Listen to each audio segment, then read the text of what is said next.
Alright, let's take a look at this entry. Uh, um, okay, we're gonna have to censor that.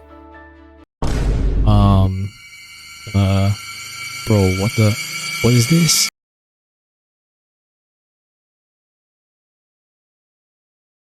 Yo, what's up? We're gonna be taking a look at this Hyoka Iceberg by Red user Tomoe Camshaft, who also goes by VQ35 on Discord, so all credits go to them for this iceberg. I would also like to thank the Hyoka Wiki and Reddit for providing tons of information on the show. Without them, I wouldn't have found most of the information in this video, so another thanks to them. If you click on this video, I assume you know what Hyoka is and what it's about. Just in case you somehow click on this video and don't know what the Hyoka is, well, I'll tell you. Hyoka is personally one of my favorite anime, and I don't want to be that guy, but Oriki is literally me, bro. I mean, come on, look at my profile picture. But for real, Hyoka is about a high school freshman named Oriki Hotaro. This man really just wants to chill and lead a great life while conserving as much energy as he can.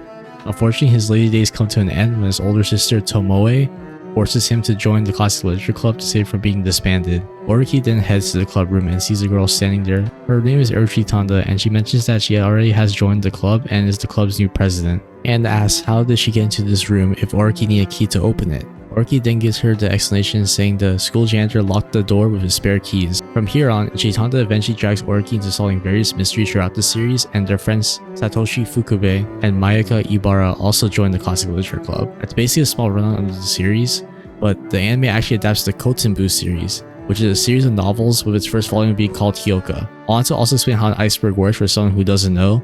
An iceberg is a popular format on YouTube that presents a deep dive into a particular topic, revealing its hidden or lesser known aspects. It's inspired by the iceberg metaphor, with the videos depicting a visual representation of an iceberg, with the tip of the iceberg representing well-known or surface level information, and the submerged portions symbolizing deeper, more obscure, or niche details the further it goes down.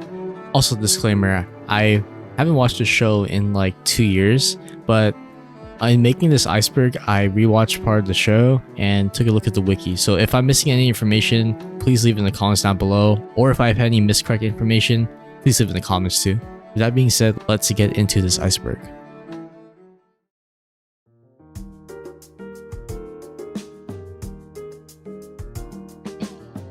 Chi is good at cooking. This refers to the fact that Chitanda is good at cooking, as seen in episode 4 when Chitanda invites the Classic Literature Club to her home in order to discuss what happened with her uncle's disappearance. During the discussion, Satoshi comments how he's hungry and Chitanda offers to make some rice balls or onigiri for everyone.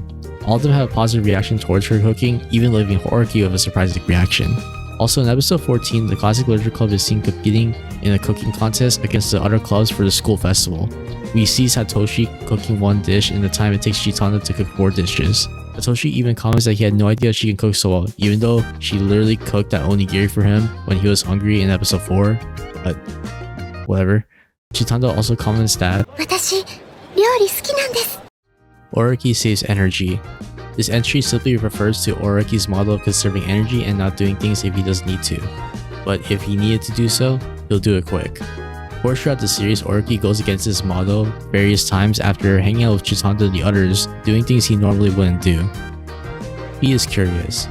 Chitanda is shown throughout the series to have a high amount of curiosity, but it comes with the downside of her being easily distracted, as shown during the festival arc when she is tasked with asking permission from the executive committee president in order to give their club a better place to sell their copies of Hyoka. On her way, she gets distracted and takes a look and participates in various activities, leaving her exhausted when returning to Oriki. Chitanda's curiosity is also shown to be entrancing, specifically in Oriki's point of view. This happens when they first meet and in other times throughout the show. Mayuka likes Satoshi. It is shown that Mayuka has had a crush on Satoshi since middle school. However, he always brushed her feelings aside with a joke. She's oblivious to the fact that Satoshi actually reciprocates her feelings, but is hesitant to act upon them. Due to this, she restrains her emotions and hides her feelings for him. Eventually, Satoshi does reveal his feelings to Mayuka, and they start dating.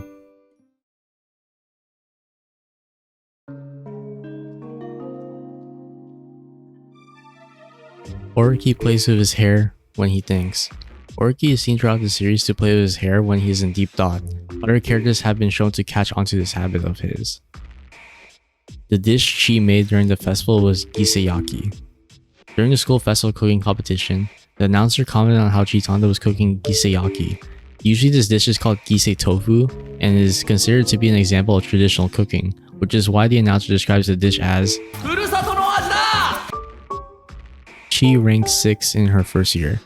By the time of the first year midterm test, Chitanda is ranked 6 in her year. This actually isn't too surprising since in the first episode, Satoshi comments on how Chitanda is popular and how the eldest daughter of the Chitanda family, Eru Chitanda, is supposed to be a top student. Mayaka dislikes cheese. Mayaka is shown to dislike cheese due to its scent and cannot eat anything with cheese on it for this reason. This is actually shown in chapter 56 of the Hyouka manga when the club is celebrating Oraki's birthday. Oh, side note, by the way, if you didn't know, Hyouka has a manga adaptation that adapts the anime and an original novel. It's actually farther than the anime and it's still ongoing if I'm not mistaken. Also, you can get the English version of this manga through the Singaporean website Genpak Stars. I hope I pronounced that right.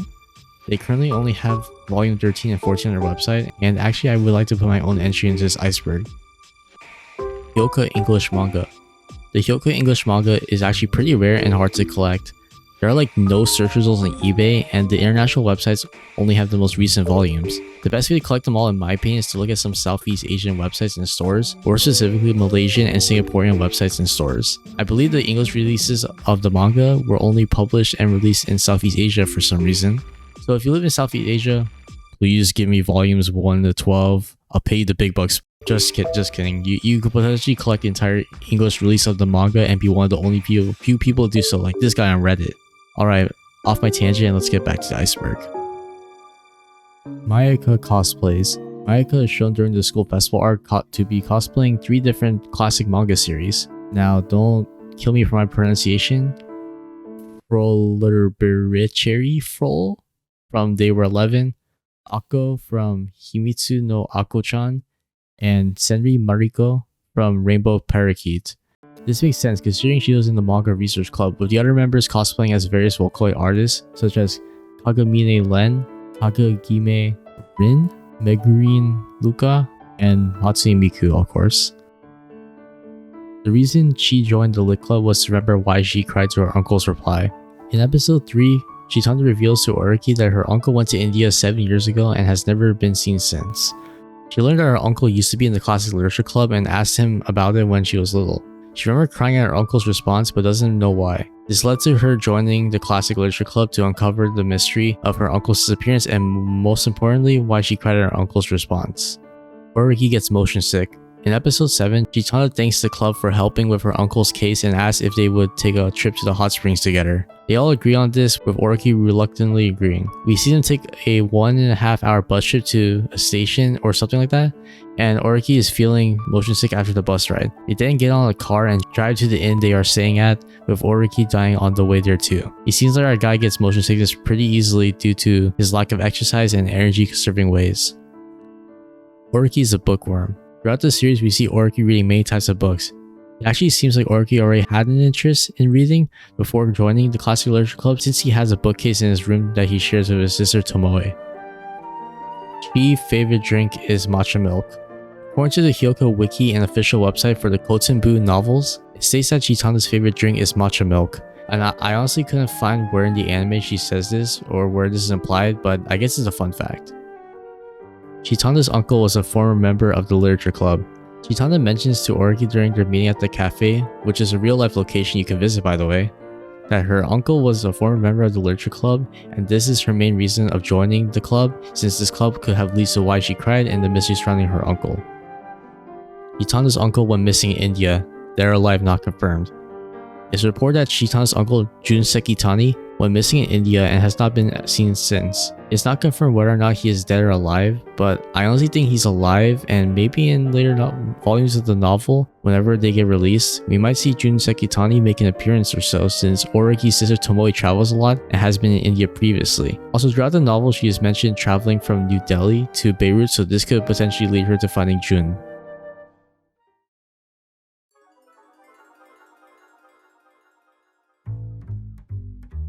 She gets drunk for the first time during the movie arc. During the movie arc, the club listens to multiple theories on what the ending in the movie is supposed to be, and throughout their listening, Chitanda munches on some brandy chocolate, which I believe contain alcohol, and she eventually gets drunk and passes out. And side note, this reminded me of a time in high school where someone I knew had Kit Kats with alcohol in them and felt a bit off after eating a lot of them. But anyways, let's continue. Hayore Nyaruko-san Hyoko parody. In the anime Hayore Nyaruko-san, I hope I said that right, there's a pretty obvious Hyoko reference here. Just take a look. ニャルコもせめてこんな風に敵を倒してくれればマシなのに、そうすればあんなグロいことには。あ、そうか。少年？真宙さんが何を考えているのか、私気になります。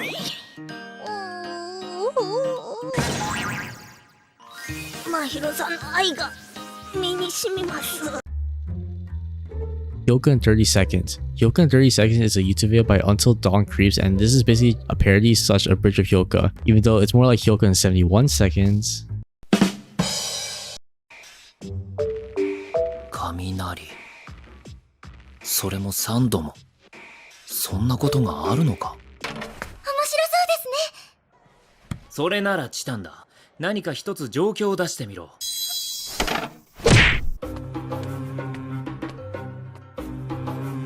気になるんだ。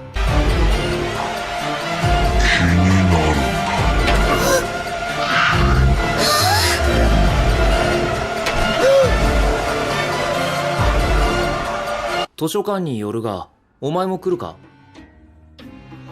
宝太郎。宝太郎だよね。あの省エネオレキ宝太郎だよね。宇宙人に乗っ取られたかな。それともチタンダさんが乗り移ってるのかい？やめんか。オレキ、あんた帰った方がいいわ。失礼な。俺が自発的に行動することがそんなに異常か。まあいい。Yeah, man, I tell you what, man, he gets all prettied up and then like they're combing his hair all off to the side, man. And gonna act like this, like, get my good side, man. You dang old pretty sissy out like that. なんだ? She has ADHD. But people probably believe that Chitanda has ADHD by the way she acts. Well, I'm about to diagnose her right now. Disclaimer, I'm not a doctor, so don't take this seriously. If we go to the CDC website about ADHD, we can take a look at some symptoms. Inattention. So, often fails to give close attention to details or makes careless mistakes in schoolwork, at work, or with other activities. I mean, during the festival arc, we saw her get unfocused, so maybe this works. Often does not seem to listen when spoken directly. I mean, she does listen pretty well to everyone. Often does not follow through on instructions and fails to finish chores. I don't think this is the case. So, yeah, I don't think inattention would be really one. It's like a 50-50. Hyperactivity and impulsivity. She doesn't really fidget a lot in the show, to be honest, and doesn't really talk excessively. She's pretty patient. But okay, so I guess according to the CDC website, yeah, she doesn't really have ADHD, but you know, you never know. All right, we're gonna ask ChatGPT for an answer.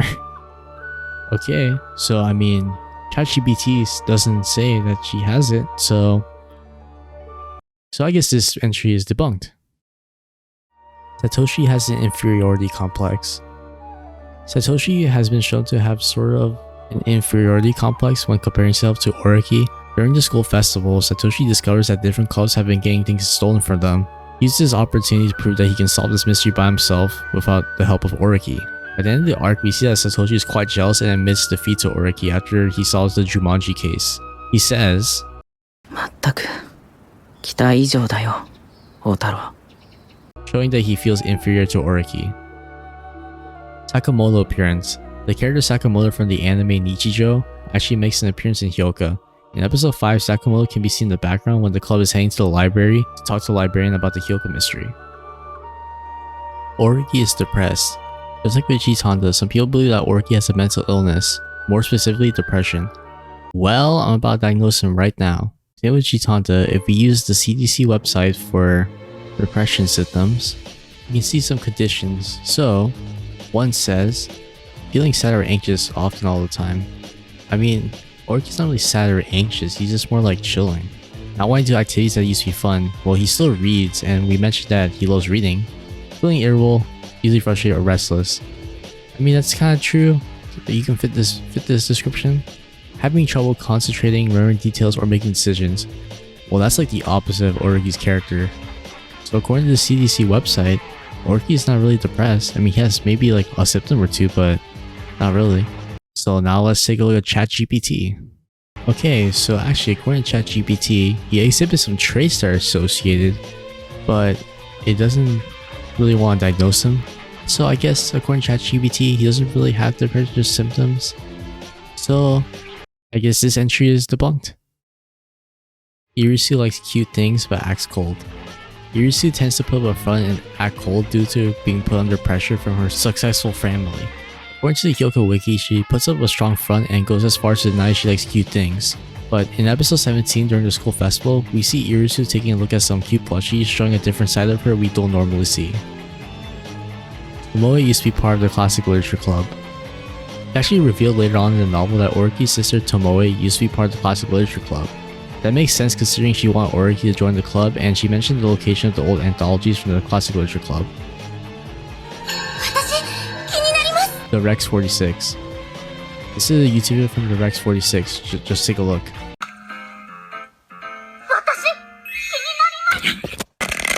So it's kind of like a shitpost, but hey, it shows Hayore Nyaruko-san, previously mentioned the iceberg for its Hyouka parody.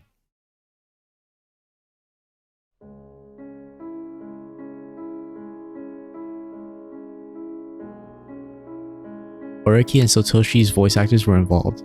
So Oriki's voice actor, Yuichi Nakamura, and Satoshi's voice actor, Daisuke Sakaguchi, were the voice of Tomoya and Yohei from the series Clannad, who are also really close friends, just like our boys Oriki and Satoshi. Tomoe is Irisu's senpai. So at the beginning of the movie arc, we see a group chat with Irisu, Chitanda, Ongo, and Tomoe. Since Tomoe graduated 2 years prior, her handle is It's Me, letting us know that Irisu knows who Tomoe is, and it makes sense that she's her senpai since Tomoe was a third year when Irisu was a first year. Tomoe knew about the Jumanji incident. I think this is a theory that Tomoe knew about the Jumanji incident during the school festival arc. When she visits Oriki, she trades the mirror he got from Mayaka with a copy of a manga titled A Corpse by Evening. This copy eventually helps Oriki and the club find some leads and ultimately solve the Jumanji incident. So I think this theory is pretty likely actually. Oriki wants a rose-colored life with Chi. During one of the final moments of the anime, Oriki walks to Chitanda and they have a discussion on what Chitanda wants to do in the future regarding her family's business. She mentions that she chose to join the sciences since she thinks she chooses that role better in order to reduce better costs for everyone to eat compared to the business side of things. Oriki mentions how the business side of things doesn't suit her and she agrees with him since she caused some trouble during the school festival arc. Chitanda then talks about the place around her and how she wanted him to see this part of her. This is when Oriki asks if he could take care of the business side for her. There's like a ton of symbolism after this with the cherry blossom and stuff, but to sum it up, I believe this is the point where Oriki decides to want a rose-colored life instead of a gray-colored life he desired throughout the series. I really need to look at Replay Value's video for a way better explanation, and honestly his entire analysis series on Hyouka is amazing. Check him out and shout out to him. Tomoe knows about Chi's uncle through some unknown connections and is looking for him as both were members of the same club. This entry refers to a theory that Tomoe knows Chitando's uncle through some unknown connections and is looking for him since they were both members of the classic literature club. In episode 5, Tomoe tells Hotaro that she knows about the whole Junseki Tani incident and it eventually leads to the club solving the Hyouka mystery. We know that she travels a lot and has traveled to India in the past. If you didn't remember, India was where the last sighting of Chitando's uncle was. I don't think she personally knows him through some unknown connections and she just knows of him. But it's possible she could be searching for him since he was a prominent figure in the classic literature club's history though. Tomoe set up Oriki and Irisu to work together. This actually refers to the theory that Tomoe made Oriki and Irisu work together during the movie arc. This actually has a decent amount of evidence since she recommended Irisu to seek out the classic literature club's help regarding the case knowing her brother is in the club. Also, if you went to the previous entry that Irisu and Tomoe know each other since Tomoe is Irisu's senpai, Tomoe knows how both Irisu and Oriki act.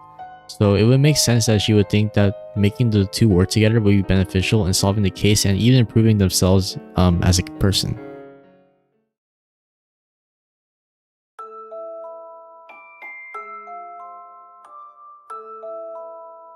Tomoe is traveling in India trying to find Chi's uncle. Okay, so this is like the third Tomoe entry in a row, so I'll make this quick. This entry is similar to the previous entry of Tomoe knowing Chitando's uncle and is looking for him. This entry just refers to the fact that she's been traveling India since that was Chitanda's uncle's last known location, and she has been mentioned to be traveling India supporting this theory. I mean, by this point we can figure out that Tomoe is just a very mysterious person. Chi's mom is dead. Throughout the series, Chitanda's mom is never mentioned, and according to Hyouka Wiki, the Chitanda residence doesn't mention her mother, and in Chitanda's character profile, her mother's name is nowhere to be seen. Now, it could just be that there's no reason to mention her, but it's weird that her father is at least named. Does Chitanda's mom's death relate to her uncle's death? I don't know. 13 Broken Bones / 13. Okay, so basically there's a video on YouTube by Shinigami13 that's essentially a mix of a song with Chitanda's as an effect. There's also links to the guy's SoundCloud, which if you didn't know is a music streaming service for independent artists to promote your music, but we'll get to that soon, just wait. Oriki has a rose-colored life, Chi has a gray-colored life. This could be referring to the fact that Oriki now has a rose-colored life thanks to Chitanda's influence, and like I mentioned previously, the turning point being his statement to Chitanda asking if he could help her out with the business side of things. This entry is also stating that Chitanda's life is not gray-colored since she has a lot of problems regarding her family's business. Novels definitely go deeper into this, and shout out to Content Aspect 1456 for explaining this entry. Tomoe made Oriki join the literature club so he could meet Chitanda, knowing she could change him. God, Tomoe is everywhere in this iceberg, but it makes sense considering we don't know about her. So it could be said that Tomoe knew about Chitanda and she could change Oriki. It's possible she knew about Chitanda before the series, since Satoshi mentions how popular Chitanda and her family are within their town. But I'm not sure if Tomoe knew about Chitanda's curious personality and how that would change her brother. I think it's more that Tomoe wanted Oriki to join the literature club so it wouldn't be disbanded, but who knows with this girl.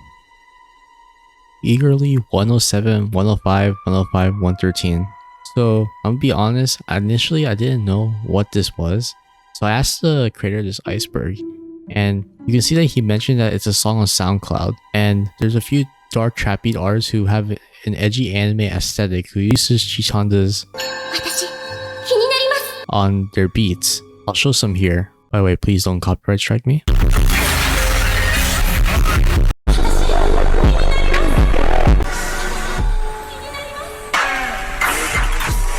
And actually, 13 was the original user of this Chichanda tag in his music, but a few other similar beat makers in the genre used the same tag, which will relate to the next entry actually. Accords by Evening SoundCloud. Okay, remember during the 13 Broken Bones entry, I mentioned the guy's SoundCloud links? Well, if you look up Accords by Evening on SoundCloud, it leads to this weird and edgy profile of a guy who makes music using this alias. This profile likes songs that were in 13 Broken Bones' SoundCloud, and I can't show any of this because both profiles on SoundCloud has a pretty fucked up imagery with a handicapped anime girl. You probably have seen this image before on Twitter or something, but I'm not going to show it because it's pretty morbid and most likely violates YouTube's terms of service. You can look this up for yourself, but yeah, this entry is kind of creepy with the users using Hyouka stuff in a weird way for their edgy anime aesthetic. Cheese ice cream is her unchangeable role. Alright, we're at the final entry. So for the final entry, this refers to the fact that Chitanda cannot escape her role as being the inheritor of the Chitanda business. Just like her uncle, he can't escape a certain situation and has to suffer in silence. But after doing some research, I believe this entry to be false, since Reddit user OK_silver6702 gives, quote, "Even though I'm told I can now live freely. Even though I'm told I can choose what I want to do with my life. Even though I'm told that the Chitanda household will be fine somehow. So I don't have to worry." I saw that this is from the volume 6 of the novel, which the anime didn't get into. I'll make this quick, but basically Chitanda goes missing before her solo performance, and the club look for her. Oriki eventually finds Chitanda, and she mentions that quote. This quote by Chitanda is her saying that no one is pushing her to work on the family business, and that she can do what she wants with her life. But she later mentions that even though I'm told I now have wings, what am I supposed to do? Early in the series, we've seen Chitanda had been groomed to succeed her family, but she had recently been freed of this role in the family, and is now unsure about the path she wanted to take. Something that the lines of her solo piece was reminding her in a twisted irony. She asks Oriki what to do with the freedom granted to her, and he's unable to answer. I believe we don't actually know if she went to her solo performance, as this is left a mystery. Nice, we made it to the end of the iceberg. If you somehow watched the entire video, congratulations. Comment these nuts, I don't know. But thank you for watching this video. This is like my first real YouTube video, and If you have any suggestions for any other icebergs or anime related content or even gaming related content, I would love to do so, so please leave it in the comments below. I'm just starting out, so any recommendations or critiques would be nice. It would be nice if you guys could subscribe, leave a like, and do all that cool shit, but if you want to, I mean, you don't have to, you could literally just not do it, but it would be awesome if you could. Again, thank you for watching this video, it means a lot, and I hope you have a nice day.